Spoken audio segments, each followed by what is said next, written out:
Estamos bien bendecidos y en victoria. Dice que vamos a leer una historia en Crónicas 32:1.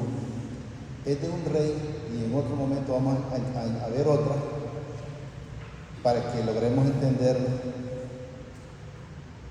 qué sucede cuando hay desobediencia. Pero ahorita en este caso lo que vamos a leer solo es como de obediencia, de esa manera. Pero quiero que no lo miremos como una historia de un rey, sino que lo hagamos relación en nuestra vida. Dice Sennacherib invade a Judá. Entonces quiero que entendamos que es un rey. En aquellos entonces, en eso se la llevaban en puros pleitos, invadiendo para agarrar más territorio y quedarse con las posesiones que ellos tenían. Pero yo quiero que este tema lo tomemos como nuestro en el sentido que nos olvidemos de aquel rey, pero lo vamos a leer como tal, sino que nos demos cuenta que si nosotros estamos con Él y Él con nosotros, somos más que vencedores. ¿Estamos claros? Entonces lo vamos a leer, segunda de Crónicas 32.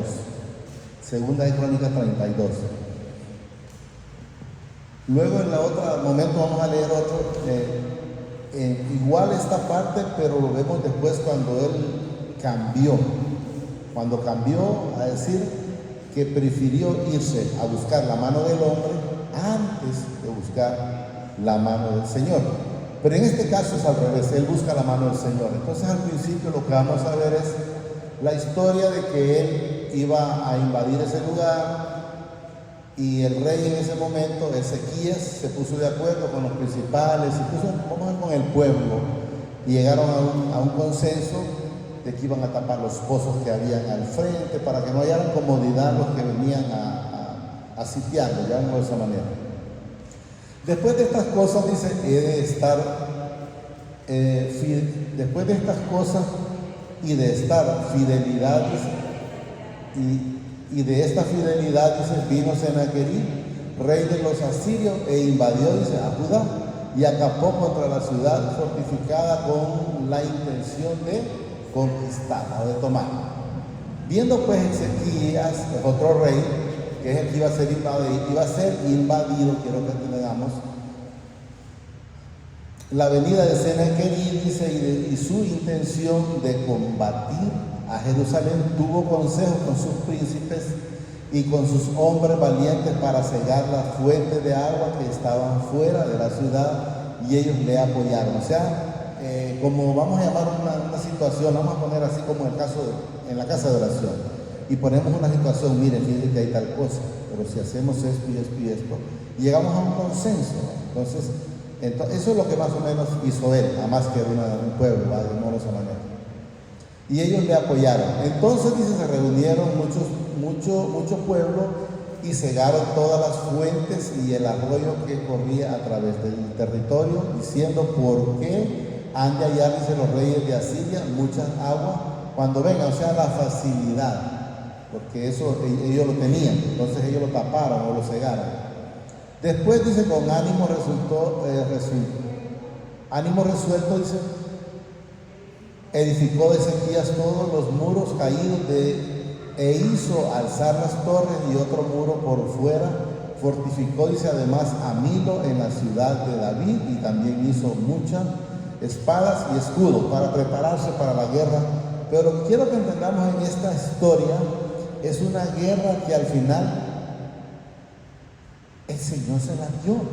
Entonces, ¿dónde quiero que entendamos? Que a veces nosotros pasamos situaciones o pasamos guerras, pero en nosotros mismos. Pero si nosotros se la dejamos al Señor, Él hará. Entonces quiero que entendamos, lo que quiero ir llevando es que lo pasemos a nuestra vida. Él estaba lógicamente preocupado, pero una vez que Él entrega toda la situación al Señor, es el Señor el que hace el trabajo por Él, igual con nosotros. No quiero que entendamos. 6. Y puso, dice, capitanes de guerra sobre el pueblo y los hizo reunir en la plaza de la puerta de la ciudad y habló al corazón de ellos diciendo, o sea, les comentó todo lo que iba a pasar, no les ocultó nada. Esforzaos, dice, y animaos, no temáis ni tengáis miedo del rey de Asiria, ni de toda la multitud que con él viene, porque más hay con nosotros que con él. Estaba leyendo la historia, cuando vino la hermana que estaba allá afuera leyendo la historia de un rey, Adán, parece que se llama el rey, pero ese rey tenía nada más solo como 300 y pico de guerreros, y venía contra él uno que tenía 1.000.000. Entonces, pero lógicamente quiero que entendamos, él se apoyó en el Señor, y ese es el que después les voy a, no hoy, ¿verdad? Porque no da chance, ese es el que después les voy a leer cuando ese rey se apoyó en el Señor, cuando solo tenía 300.000 contra 1.000.000, y el Señor le dio la batalla. Y luego después resulta que venía otra guerra contra él, y vamos a ponerlo al revés. Él estaba con 1.000.000 y el otro lo traía 300.000 y tuvo miedo. ¿Y qué hizo? Buscar apoyo en el hombre. Entonces el Señor se enojó, pero ahorita tal vez lo vamos a entender. Porque más hay, dice, con nosotros que con él. Con él está, miren lo que dice, el brazo de carne. O sea, la gente, como que usted mira, por decir alguien, tiene un amigo terrenal y dice, al momento que tenga una situación económica, de esa manera, pues usted mira que aquel amigo va donde aquel su amigo y resuelve, ¿verdad? Pero nosotros no tenemos que buscar a nadie terrenalmente, tenemos que esperar que sea Él, porque si nosotros disponemos todo en Él, es que se mira la gloria del Señor, es que se mira la mano del Señor en nuestra vida. Cuando nosotros estamos confiados, que como dicen aquí, miramos que ya vienen a cobrarnos lo que sea, pero el Señor en el momento, ahí está. Y eso es lo bonito en el Señor. Porque más hay, dice, con nosotros que con Él. Con Él está, dice, el brazo de carne, más con nosotros está mi Padre, nuestro Padre, para ayudarnos y pelear, ¿qué? Nuestra batalla. ¿Cuál es el problema del ser humano? Es que si yo no hago mi fuerza, y es que si yo no me muevo, es que si yo no hago, ¿quién lo va a hacer? El Señor lo va a hacer. Pero hay que confiar y hay que esperar en la misericordia de Él. Entonces debemos de entender que si nosotros tenemos esa confianza con Él hará. Pero si no hay confianza, o si no hay fe, pues de antemano sepa que no lo va a ver. No lo va a ver, repito. Con Él está, dice, el brazo de carne, más con nosotros está mi Padre, vuestro Padre, para ayudarnos y pelear nuestra batalla. Es que hay gente que no quiere, no, es que dice, yo no hago mi parte, no me dejen que lo haga todo. Y ella no lo hizo todo. Entonces, ¿para qué vamos a estar nosotros luchando con lo que ella hizo? ¿Estamos claros? Y el pueblo tuvo, miren, ¿qué fue la diferencia? Tuvo confianza en la palabra de Ezequías, rey de Judá. O sea, creyeron en el pacto, no tanto en el rey, sino en la palabra que él dijo, que es la palabra del Señor, la confianza que él iba a hacer. Todo por ellos. Y miren lo que nos dice luego en el 9, ¿verdad? 9. Después de esto, Senaquerib, dice, rey de los asirios, mientras sitiaba a Laquis con toda su fuerza, envió a sus siervos a Jerusalén para decirle a Ezequías, rey de Judá, y a todos los de Judá que estaban en Jerusalén. O sea, le fueron a decir, como que alguien venga a decir a toda la congregación, miren, ¿y ustedes qué están haciendo donde el hermano Alonso o donde el hermano Luis? No, mejor váyanse allá, que ustedes le van a pedir a aquel leño y aquel leño les va a resolver. Entonces los quisieron amedrentar, eso es lo que quiero que entendamos, pero ellos estuvieron firmes, eso es lo que vamos a entender. Porque aquí les dice, así ha dicho, dice Senaquerib, rey de los asirios, en quien, miren, confiáis vosotros al resistir el sitio de Jerusalén. O sea, ¿por qué se oponen? ¿Por qué no se entregan? Es lo que da a entender él. Y él le manifiesta ahí en todo lo que resta para ahí, que lo vamos a ver, es donde... Y es que fuimos, por decir un ejemplo, fuimos a la vía. ¿Y qué hizo ese santo de San Antonio? Nada. Y fuimos a Yarumela. ¿Y qué hizo este santo de San Francisco? Nada. Y fuimos, por decir, a La Paz. ¿Y qué hizo ¿cómo se llama la de La Paz? La de Perpetuo Socorro. Nada. Es lo que debe entender. ¿Pero por qué no hicieron nada? Porque nada son. Pero nosotros estamos sirviendo a un Dios de poder. Eso es lo que quiero que entendamos. Así se ha dicho Senaquerib, rey de los asirios, en quien confiáis vosotros al resistir el sitio en Jerusalén. O sea, ¿en qué te estás confiando? No os engañe, dice Ezequías, para entregaros a muerte, a hambre y a sed, al decir, dice, que mi padre, nuestro padre, nos librará de la mano del rey de Asiria. O sea, ellos querían que ellos flaquearan, porque Sedequías le dijo, no, es un Dios de poder y nos va a sacar de esta situación. Y eso es lo que quiero que entendamos. Vamos con el 12, ¿verdad? No es, dice Ezequías, el mismo que ha quitado sus lugares altos y sus altares y ha dicho, dice, a Judá y a Jerusalén, delante de este solo altar adorarás y sobre él quemarás incienso. Es porque él había quitado la idolatría. Entonces por eso ellos estaban queriendo aprovechar esa coyuntura, pero ellos estaban firmes en que el Señor los iba a salvar. Eso vamos a entender. No habéis sabido, dice, lo que yo y mis padres hemos hecho a todos los pueblos de la tierra. Ahí es donde ellos están como dándose, endiosando, como dice la hermana, pero a la vez dando a entender como que dice, si aquellos dioses no hicieron nada, mucho menos va a ser esto. Es lo que le daba a entender. No habéis, dice, sabido lo que yo y mis padres, dice, hemos hecho a todos los pueblos de la tierra. Pudieron, ahí también, los dioses de las naciones de esas tierras librar de dioses con D minúscula, ¿va? De las naciones de estas tierras y librar de su tierra de mis manos. O sea, le da a entender, aunque le clamaste a aquel leño, no pudiste hacer nada. Eso es lo que da a entender. Quiero que entendamos. Vamos con el 14, ¿va? Ahí dice, miren, ¿qué Dios hubo entre todos los dioses de aquellas naciones o de aquellos pueblos que destruyeron, dice, mis padres, que pudiese salvar a su pueblo de mis manos? O sea, claro, no pudieron porque no son absolutamente nada. Como dice la palabra siempre, tienen manos y no pueden palpar, tienen ojos y no pueden ver, tienen nariz, no respiran, tienen boca, no hablan, tienen pies y no caminan, y todo lo que ya nosotros sabemos. ¿Cómo podrá, dice, vuestro Dios librar de mi mano? Él está diciéndole a la gente, ¿cómo crees que nos vas a detener si nosotros hemos hecho esto, vencimos a aquel pueblo, aquel y aquel, y tenían sus dioses y no pudieron hacer nada? Pero lógicamente él desconocía que ellos servían a un Dios de poder o a un Padre. Libraron de mi mano. 15.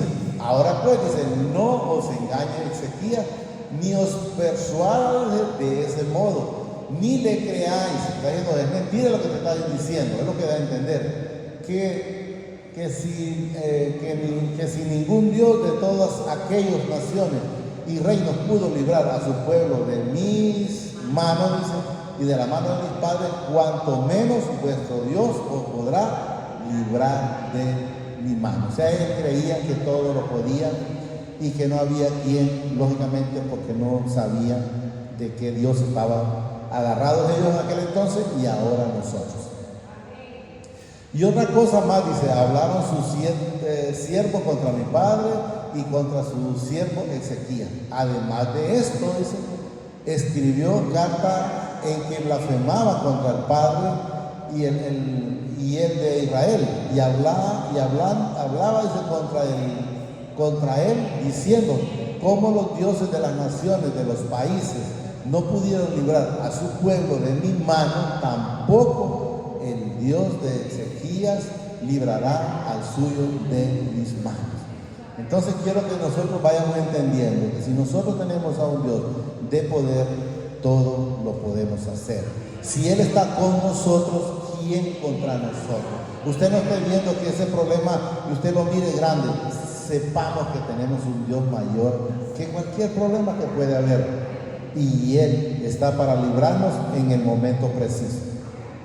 18, miren, y clamaron a gran voz en judaico al pueblo de Jerusalén que estaba sobre los muros para espantarles, o sea, para amedrentarlos y atemorizarles a fin de poder tomar la ciudad. O sea, la amedrentaron, pero no, eso es lo que ellos quisieron, pero no pudieron. Y miren lo que nos dice el 19. Hablaron contra el Padre de Jerusalén como contra los dioses de los pueblos de la tierra, que son, ¿qué? Obras de mano. O sea, no pueden hacer nada, lo vamos a repetir, porque son obras de mano. Mas el rey, miren, Ezequías y el profeta Isaías, hijo de Amós, oraron por esto y clamaron al cielo. Entonces, ¿qué debemos de hacer nosotros al haber una situación? Es orar, clamarle al Padre.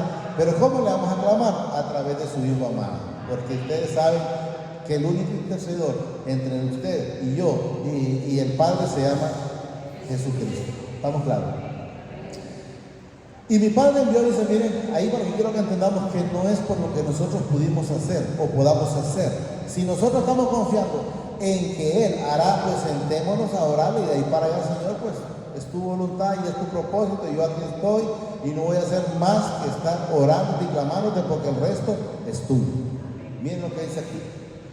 Y mi Padre envió un ángel, dice, el cual, miren, destruyó a todo valiente y esforzado y a los jefes y capitanes en el campamento del rey de Asiria, o sea, los que lo estaban invadiendo. Este, dice, se volvió, por tanto, ¿cómo se volvió?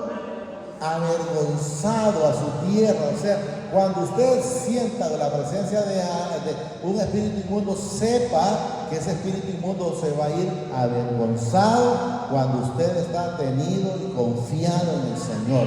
¿Por qué? Porque no puede prosperar ninguna cosa mala contra los hijos del Señor.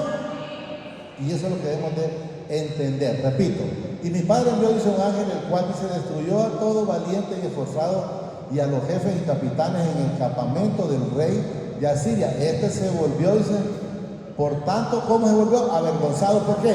Porque no pudo. O sea, nadie puede, ningún espíritu inmundo puede contra nosotros si nosotros estamos con el Señor y Él con nosotros. Quiero que entendamos. Miren lo que le pasó más bien a él mismo. Miren, al que estaba amedrentando. Y entrando en el templo de su Dios, o sea, se volvió a su lugar, llamémoslo así, ahí se lo mataron, miren, a espada sus propios hijos. Entonces quiero que entendamos que cuando alguien se pone en contra del Señor, en su momento tiene que pagar lo que ha hecho o lo que ha dicho. Y luego nos dice, miren, así salvó, dice, mi padre a Ezequías y a los moradores de Jerusalén de la mano de Senaquerib, rey de Asiria, y de la mano de todos, y le dio como reposo por todos lados. El reposo, miren, el día de reposo usted no lo busque, porque si usted no va a Jesús, que es el que le da el día de reposo, o el que le da el reposo, de nada le va a servir. Siempre va a haber una situación difícil o de tribulaciones, pero cuando nosotros estamos apoyados en Él, entonces no tiene que prosperar, no va a prosperar. Aunque dice que alguien quiera con arma forjada, no va a prosperar si Él está en nuestra vida. Estábamos ahí, ¿verdad? Así salvó mi padre, dice, a Ezequías y a los moradores de Jerusalén de la mano de Senaquerib, rey de Asiria, y de la mano de todos, y le dio reposo por todos lados. Entonces debemos de saber que si el Señor está en nuestras vidas, vamos a tener ese reposo, porque Él lo dice, y Él no es hombre para arrepentirse de lo que Él ha prometido para con cada uno de sus hijos. Vamos 23, ¿verdad?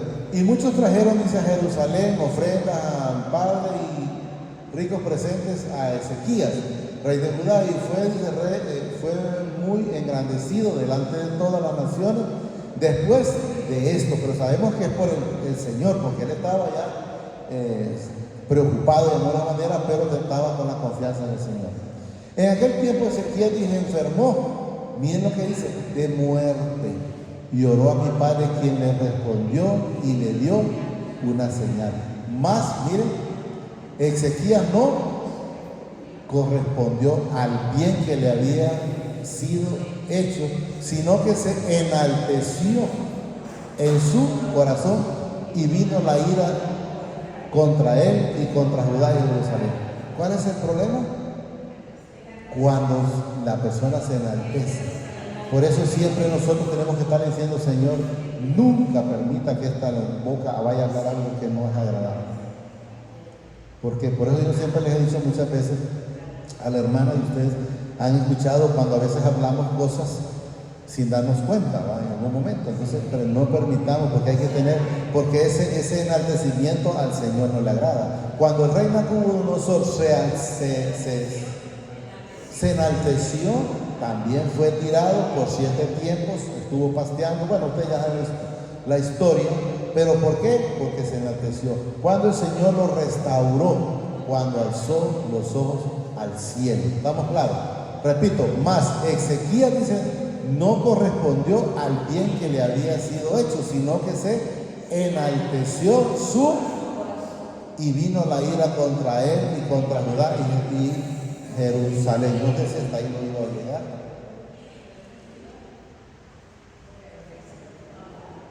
Estoy al 20, ¿qué estoy? Yo creo que hasta ahí. No. Bueno, lo voy a llegar hasta. Lo voy a llegar hasta el 26, creo que está. Sí, hasta el 26. Pero Ezequías dice después de. Ahí estoy, ¿verdad? Pero Ezequías después de haberse enaltecido, mire, enaltecido su corazón, mire, se humilló. ¿Qué es lo único que nosotros necesitamos? Ir con un corazón contrito y humillado a los pies del Señor Jesús. Nosotros vamos con un corazón contrito y humillado, como estuvo cuando estuvieron los dos, que estaban uno diciendo que no soy digno de ni levantar la mirada, y el otro sí, que yo hago esto, que yo hago lo otro. Y dijo el Señor, ¿quién de ellos fue el que fue perdonado? Fue el que ni siquiera quería levantar la mirada de los ojos. Pero Ezequías, después de haberse enaltecido, su corazón se humilló, él y los moradores de Jerusalén, y no vino sobre ellos la ira de mi padre en los días de Ezequías. Entonces, si quieren lo terminamos, porque en realidad son pocos los que faltan, solo llega hasta el 32. Y tuvo Ezequías riquezas y gloria, muchas en gran manera, y adquirió, dice, tesoros de plata y oro, piedras preciosas, perfumes, escudos, y toda clase de joyas deseables. Asimismo hizo, dice, depósitos para la renta del grano, del vino y del aceite, establos para toda clase de bestias y apriscos para los ganados. Adquirió también ciudades y hatos de ovejas y de vacas en gran abundancia, porque mi padre le había dado muchas riquezas.